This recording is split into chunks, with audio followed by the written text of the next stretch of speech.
The Lord. मी अमृता सुरवसे. सुंदर अशा दिवसासाठी मी खरंच देवाचे खूप आभार मानते. Thank you Jesus, thank you for this day. And today we are going to meditate Jeremiah 29 verse 11. इर्मायाचा 29वा अध्याय 11वे वचन आज आपण पाहणार आहोत. परमेश्वर म्हणतो, तुमच्याविषयी माझ्या मनात जे संकल्प आहेत ते मी जाणतो. ते संकल्प हिताचे आहेत, अनिष्टाचे नाही. ते तुम्हाला तुमच्या भावी सुस्थितीची आशा देणारे आहेत. हालेलुया. खरंच खूप सुंदर असं प्रॉमिस देवाने आज आपल्या प्रत्येकाला दिलं आहे. देवाचं वचन आज तुम्हाला काय म्हणत आहे ते ऐका. माझ्या मुला, माझ्या मुली, माझ्या मनात तुझ्यासाठी ज्या योजना आहेत, जे प्लॅन्स आहेत, त्या तुझ्या हिताच्या आहेत. त्या तुझ्या अनिष्टाच्या नाही, तर त्या तुझ्या हितासाठी आहेत. खरंच देवाचं आपल्याकडे खूप लक्ष आहे. देव आपलं उठणं आणि बसणं जाणतो. आपल्याला कशाची गरज आहे हे देव जाणतो. आपल्यासाठी काय योग्य आहे, काय अयोग्य आहे हे देखील देव जाणतो. आपण खूप वेळा नाराज होतो, निराश होतो. देवा हे असं का झालं, देवा हे तसं का झालं, आपण देवाला सतत विचारतो. आपण लगेचच कोणत्याही गोष्टीबद्दल लगेच नाराज होतो. पण देवाची योजना, त्याचे प्लॅन्स हे वेगळेच असतात. ज्या ठिकाणी आपली इच्छा असते, आपण हे करू, आपण ते करू असं म्हणून आपण विचार करतो. आपण ह्या गोष्टी करू, आपण त्या गोष्टी करून आपण काही गोष्टींबद्दल प्लॅन करतो. पण तेथे काही वेळेला आपली इच्छा पूर्ण होत नाही, कारण आपण मानव आहोत. पण जी योजना देवाने आपल्यासाठी आधीच प्लॅन करून ठेवलेली असते, तीच योजना आपल्यासाठी पूर्ण होते. आपण योसेफाच्या लाईफमध्ये पाहतो की देवाने योसेफाला एक दर्शन दिलं, एक स्वप्न दाखवलं, आणि ते स्वप्न त्याने आपल्या भावांबरोबर शेअर केलं.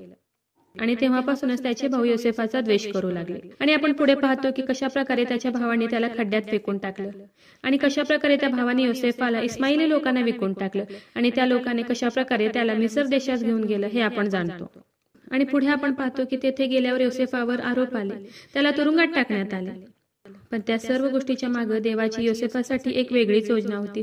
योसेफासाठी देवाकडे एक वेगळाच प्लॅन होता. योसेफाला त्या गोष्टीचा खूप त्रास झाला, पण तो देवावर विश्वास ठेवून खंबीर उभा होता. म्हणून देवाने योसेफाला तेथे खूप उंच केलं, अति उंच केलं. देवाची एक वेगळीच योजना, एक वेगळाच प्लॅन योसेफासाठी होता, आणि देवाने त्याचा प्लॅन योसेफाच्या जीवनात पूर्ण केला. देवाने योसेफाला मिस्र देशाचा मुख्य अधिकारी बनवलं, आणि देवाने योसेफाला मिस्र देशावर नेमले. खरं देवाचे प्लॅन्स, त्याची योजना ही वेगळीच असते. म्हणून वचन सांगते की माझ्या मनात तुझ्यासाठी ज्या योजना आहेत त्या तुझ्या हिताच्या आहेत, त्या तुझ्या अनिष्टाच्या नाहीत. खरं देवाची प्रत्येक योजना ही आपल्यासाठी चांगली असते.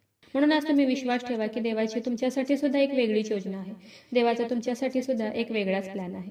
म्हणून भिवू नका, घाबरू नका, खचू नका, निराश होऊ नका, नाराज होऊ नका. तर त्याच्या योजनेवर तुम्ही आज विश्वास ठेवा, त्याच्या प्लॅन्सवर तुम्ही आज विश्वास ठेवा.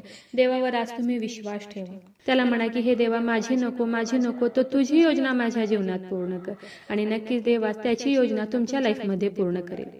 देवाची योसेफाच्या लाईफसाठी सुद्धा एक वेगळीच योजना होती. योसेफाला हा सगळा त्रास व्हावा यात सुद्धा देवाची एक वेगळीच योजना होती. योसेफाला त्या सर्व गोष्टीचा खूप त्रास झाला, पण देवाची त्यात सुद्धा योसेफासाठी एक वेगळीच योजना होती. कारण देवाला योसेफाला काहीतरी स्पेशल द्यायचं होतं. त्याला मिस्र देशावर नेमायचं होतं, त्याला मिस्र देशाचा अधिकारी बनवायचा होता. म्हणून देवाने ह्या सर्व गोष्टी योसेफा बरोबर घडवून आणल्या. कारण देवाची योजना, त्याचे प्लॅन्स हे वेगळेच असतात. म्हणून तुम्ही आज विश्वास ठेवा की नक्कीच तुमच्या लाईफसाठी सुद्धा देवाची एक योजना आहे, एक वेगळाच प्लॅन आहे. आणि तो प्लॅन, देवाची ती इच्छा नक्कीच देवास तुमच्या लाईफमध्ये सुद्धा पूर्ण करेल. म्हणून भिवू नका, घाबरू नका, परिस्थिती पाहून डगमगू नका, निराश होऊ नका. फक्त देवाच्या वचनावर विश्वास ठेवा. त्याच्या वचनाला तुम्ही धरून राहा. त्याच्या वचनाला आज विश्वासाने तुम्ही क्लेम करा. त्याचं वचन स्वतःवर तुम्ही घोषित करा, डिक्लेअर करा. आज तुम्ही देवाला म्हणा की हे देवा, तुझी हिताची योजना माझ्या जीवनात पूर्ण कर. माझी नको, माझी नको, तर हे देवा तुझी योजना माझ्या जीवनात आज पूर्ण होऊ दे. नक्कीच देवाची हिताची योजना तुमच्या लाईफमध्ये आज पूर्ण होईल, आणि योसेफाप्रमाणे देव आज तुम्हाला सुद्धा खूप खूप उंच करेल.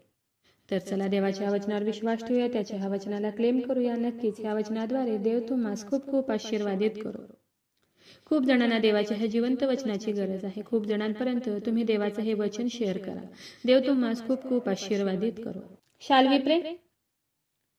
हालेलुया. स्तुतीस पात्र, स्तुतीस योग्य देवा, धन्यवाद देते. हात उंच करून तुझी स्तुती, तुझं गौरव करते ईश्वराजा. तुझ्या नावाला मान, महिमा, गौरव आता आणि सदा सर्व काळ असू दे ईश्वराजा.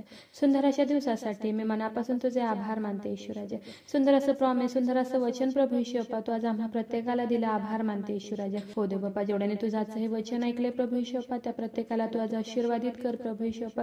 तुझ्या वचनावर विश्वास ठेवण्यासाठी, तुझ्या वचनाला क्लेम करण्यासाठी, तुझं वचन स्वतःवर डिक्लेअर करण्यासाठी, घोषित करण्यासाठी प्रभू येशू बाप्पा तू आज प्रत्येकाला मदत कर, सहाय्य कर प्रभू येशू बाप्पा. हो येशू राजा, तुझं वचन सांगतं प्रभू येशू बाप्पा, माझ्या मनात तुझ्यासाठी जी योजना आहे ती हिताची आहे, ते तुझ्या हिताची आहे, तुझ्या अनिष्टाची नाही तर तुझ्या हिताची आहे. हो देव बाप्पा, तुझी हिताची योजना आज प्रत्येकाच्या लाईफमध्ये पूर्ण हो दे प्रभू येशू बाप्पा. हो देव बाप्पा, त्यांच्या मनातील सर्व इच्छा मागण्या नासुर येशू तुझ्या नावात तू आज पूर्ण कर.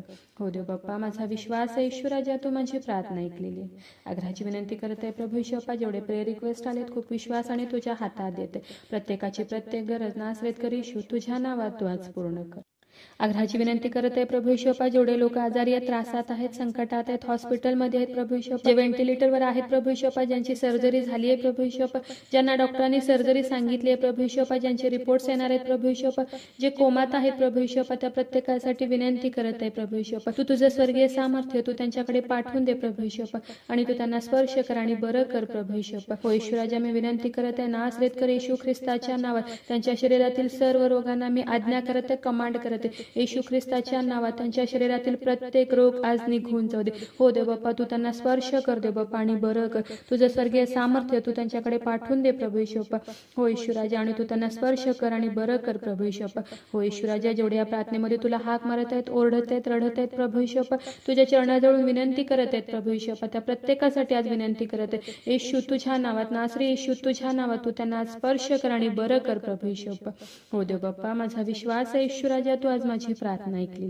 I pray in the mighty name of Jesus. Amen.